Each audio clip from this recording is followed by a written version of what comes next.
দিনের পর দিন কাঁচা সবজির মূল্য বৃদ্ধি হওয়ায় সমস্যায় পড়েছে সাধারণ মানুষ। কাঁচা সবজির মূল্য বৃদ্ধি রোধে উদ্যোগী হয়েছে রাজ্য সরকার। প্রশাসনিক আধিকারিকেরা বিভিন্ন বাজারগুলোতে অভিযান চালাচ্ছে যাতে কোনো প্রকার বেশি দরে কাঁচা সবজি না বিক্রি হয়।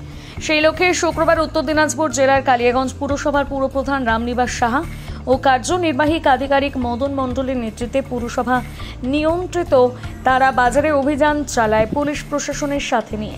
ক্রেতা ও বিক্রেতাদের সাথে কথা বলেন পুর কার্যনির্বাহী আধিকারিক মণ্ডল। বলেন তারা বাজারের কাঁচা সবজির দর নিয়ন্ত্রণে আছে।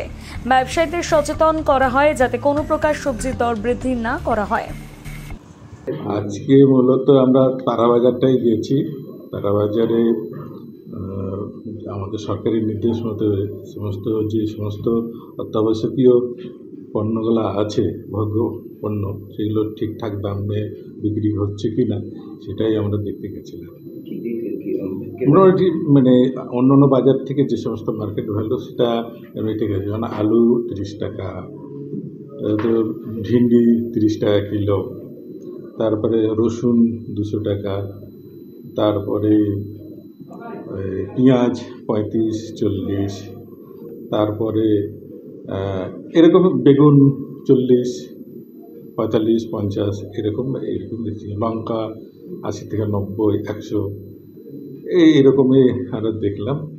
তাই জন্য এরপরও যে মহেন্দ্রগঞ্জে যে বাজার আছে, তারপরে আমাদের ইন্দিরা মার্কেটেও আছে, ওগুলো তো যাবো এরপরে, যাতে করে দামটা মানুষ